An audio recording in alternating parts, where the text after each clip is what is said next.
ಕೊನೆಗೂ supreme court ಮುಖ್ಯ ನ್ಯಾಯಮೂರ್ತಿಗಳು ಈ ಒಂದು ನೇಮಕ ಪ್ರಕ್ರಿಯೆಯಲ್ಲಿ ಅವರು ಭಾಗಿಯಾಗ್ತಾರಾ ಆಗಲ್ವಾ ಈ ವಿಚಾರಕ್ಕೆ ನಾಳೆಯಿಂದ ಶುರುವಾಗುವಂಥ ವಿಚಾರಣೆ ಒಂದು ಉತ್ತರ ಆಗಬಲ್ಲದು. ಇನ್ನೊಂದು ಕಡೆ ಸುಪ್ರೀಂ ಕೋರ್ಟ್ನ ಚುನಾವಣಾ ಬಾಂಡ್ನ ಪ್ರಮಾಣ ಪತ್ರವನ್ನು ಸುಪ್ರೀಂ ಕೋರ್ಟ್ಗೆ ಏನು ಮಾಡಿದೆ, ಚುನಾವಣಾ ಬಾಂಡ್ಗಳಿದೆ ಎಲೆಕ್ಟ್ರಲ್ ಬಾಂಡ್, ಇದರ ಒಂದು ಪ್ರಮಾಣ ಪತ್ರವನ್ನು SBI ಸಲ್ಲಿಸಿದೆ. 2019 ಏಪ್ರಿಲ್ 1ರಿಂದ 2024 ಫೆಬ್ರವರಿ 15ರವರೆಗೆ 22,217 ಬಾಂಡ್ಗಳನ್ನು ಖರೀದಿ ಮಾಡಲಾಗಿದೆ. ಇದರಲ್ಲಿ 22,030 ಬಾಂಡ್ಗಳು ನಗದಾಗಿ ಅಂದರೆ ಕ್ಯಾಶ್ ಆಗಿ ಪರಿವರ್ತನೆ ಆಗಿದೆ ಅಂತ ಹೇಳಿ SBI ಮಾಹಿತಿಯನ್ನು ಕೊಟ್ಟಿದೆ. ಚುನಾವಣಾ ಬಾಂಡ್ನ ಖರೀದಿ ದಿನಾಂಕ, ಖರೀದಿದಾರರ ಹೆಸರು, ಬಾಂಡ್ಗಳ ಮುಖಬೆಲೆ, ಬಾಂಡ್ಗಳನ್ನು ನಗದೀಕರಿಸಿದಂಥ ದಿನಾಂಕ, ದೇಣಿಗೆ ಸ್ವೀಕರಿಸಿದ ಪಕ್ಷಗಳ ಹೆಸರನ್ನು ಕೂಡ ಉಲ್ಲೇಖ ಮಾಡಲಾಗಿದೆ. ಇಷ್ಟು ಈಸಿಯಾಗಿ ಇದು ಅಲ್ಲೆಲ್ಲ ಲೆಕ್ಕ ಇರುತ್ತೆ ಅಂತ ದೇಶದ ಪ್ರತಿಯೊಬ್ಬ ಪ್ರಜೆಗೂ ಗೊತ್ತಿತ್ತು. ಹೆಚ್ಚು ಕಡಿಮೆ ಇದ್ದೇ ಇರುತ್ತಲ್ರಿ, ಎಲ್ಲ ಕಂಪ್ಯೂಟರ್ಲಿದ್ದರೆ ಇರಲೇಬೇಕು ಅಂತೇಳಿ. ಬಹುಶಃ ಇದರ ನಡುವೆ ಒಂದು ಕಳ್ಳಾಟ ಕೂಡ ನಡೆಯುವ ಒಂದು ಪ್ರಯತ್ನ ಆಯಿತು. ನಮಗೆ ಟೈಮ್ ಕೊಡಿ, ಜೂನ್ 30ವರೆಗೂ ಟೈಮ್ ಕೊಡಿ ಅಂತ. ಆಗಲ್ಲ, 24 ಗಂಟೆ ಒಳಗಡೆ ಇರಬೇಕು ಅಂತ ಸುಪ್ರೀಂ ಕೋರ್ಟ್ ಹೇಳಿದ ಮೇಲೆ ಆ ಒಂದು ಪ್ರಮಾಣ ಪತ್ರವನ್ನು SBI ಸಲ್ಲಿಸಿದೆ. ನಾಳೆ ಸಂಜೆ ಒಳಗೆ ಈ ಒಂದು ಎಲೆಕ್ಟ್ರಲ್ ಬಾಂಡ್ ವಿಚಾರದಲ್ಲಿ ಏನೇನು ಆಗಿದೆ ಎನ್ನುವುದನ್ನು ಚುನಾವಣಾ ಆಯೋಗ ಪ್ರಕಟ ಮಾಡಬೇಕಾಗತ್ತೆ. ಆಗ ಗೊತ್ತಾಗ್ಬಿಡ್ತಾ ಅವಾಗ ಯಾರ್ಯಾರು, ಯಾವ ವ್ಯಕ್ತಿ, ಯಾವತ್ತು, ಎಷ್ಟು ಹಣವನ್ನು ಯಾವ ಪಾರ್ಟಿಗೆ ದೇಣಿಗೆಯಾಗಿ ಕೊಟ್ಟಿದ್ದಾರೆ.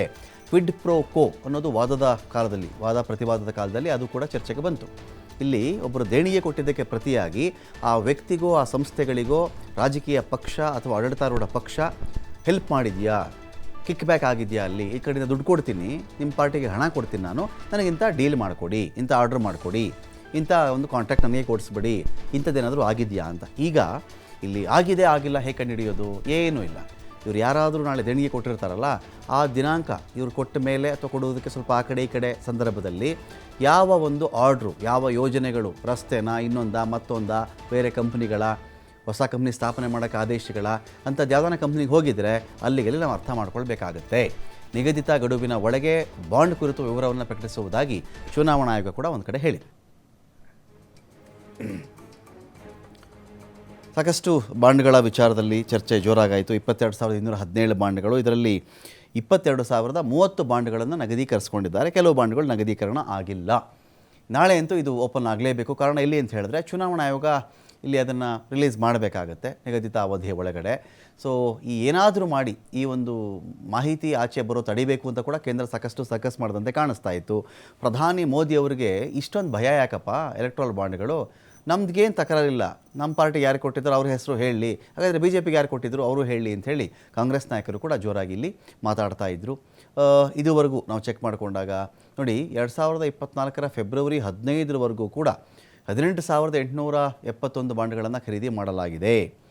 2019 ಏಪ್ರಿಲ್ 12ರಿಂದ ಶುರುವಾಗಿ 2024 ಫೆಬ್ರವರಿ 15ರವರೆಗೂ 18,871 ಬಾಂಡು, ಇದರಲ್ಲಿ 20,421 ಬಾಂಡ್ಗಳ ನಗದೀಕರಣ. ಟೋಟಲಲ್ಲಿ ನಾವು ಹೇಳಬೇಕು ಅಂತ ಹೇಳಿದ್ರೆ 22,217 ಬಾಂಡ್ಗಳಾಗ್ತವೆ.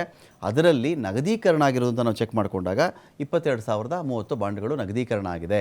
15 ದಿನಗಳ ಅವಧಿ ಒಳಗಡೆ ಒಂದು ವೇಳೆ ಪಕ್ಷಗಳು ಈ ಬಾಂಡ್ಗಳನ್ನು ಕ್ಯಾಶ್ ಮಾಡಿಕೊಳ್ಳದೇ ಇದ್ದರೆ ಈ ಬಾಂಡ್ ಏನಾಗ್ತಾ ಇತ್ತು, ಪ್ರಧಾನಿ ಪರಿಹಾರ ನಿಧಿಗೆ ಹೋಗ್ಬಿಡ್ತಾ ಇತ್ತು. ಯಾರು ಎಷ್ಟು ಬಾಂಡ್ ಖರೀದಿ ಮಾಡಿದ್ರು, ಯಾವ ಪಕ್ಷಕ್ಕೆ ಬಾಂಡ್ನ ಹಣ ಎಷ್ಟು ಅನ್ನೋದು ನಾಳೆ ಬಹಿರಂಗ ಆಗಲಿದೆ.